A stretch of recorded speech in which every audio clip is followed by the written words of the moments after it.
Carrie Lam is the divisive leader of Hong Kong, which is undergoing the biggest crackdown since China imposed its sweeping security law last year.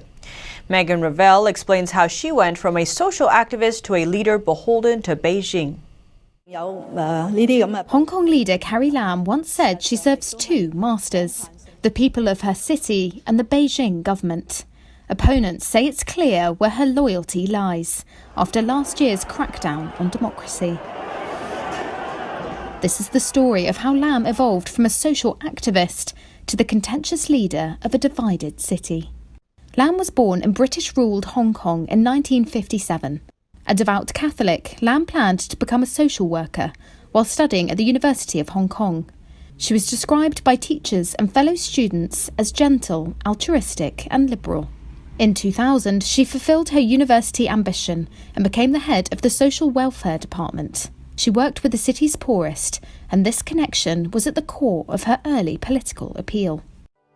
In 1997, Britain returned Hong Kong to Chinese rule, guaranteeing the city wide-ranging freedoms.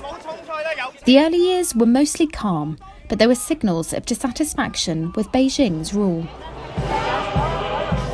It all escalated in 2014 when students took to the streets in the so-called umbrella movement to call for democratic reform.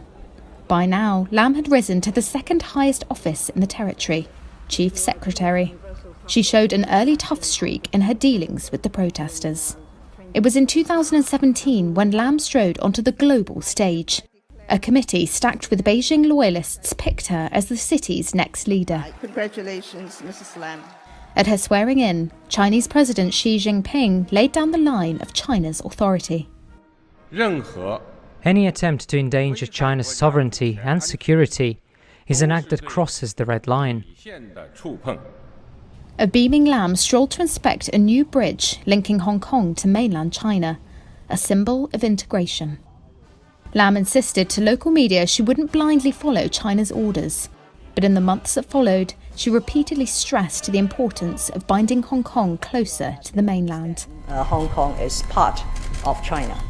It all came to a head in early 2019 when Lam tried to push through a law that would allow extraditions to the mainland.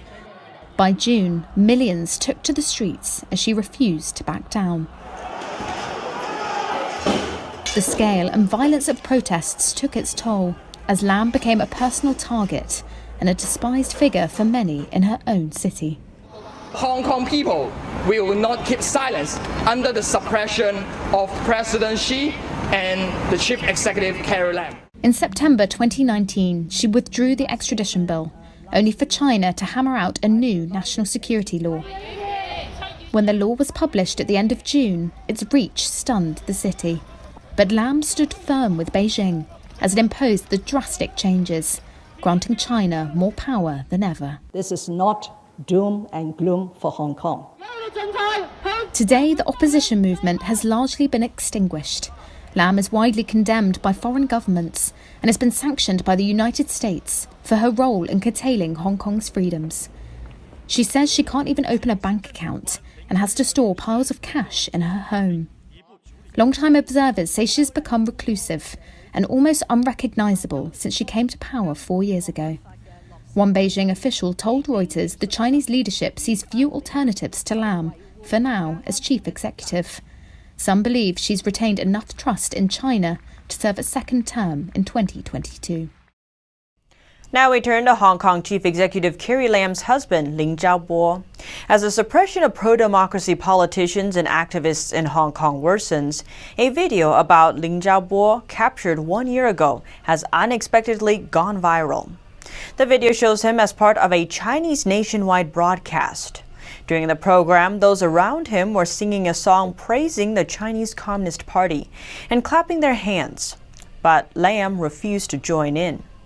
The song, called Ode to the Motherland, is considered China's second national anthem. The video was taken when the couple attended a celebration performance in China's Special Administrative Region of Macau in December 2019. The former Portuguese colony was handed back to China 20 years ago. Also captured in the video were China's foreign minister and the head of the Hong Kong and Macau Affairs Office. Chinese Communist Party head Xi Jinping was also present and singing along. Ling Zhaobo is a mathematician. The couple and their 2 sons all held British citizenship, but Carrie Lam renounced hers in 2017 when she became head of Hong Kong. Netizens praised Ling Zhaobo for his actions in the video. Some compared him to a German man seen in a photograph from the Second World War. In the image, the man refused to raise his hand in greeting to Hitler, despite the rest of those in the crowd doing so.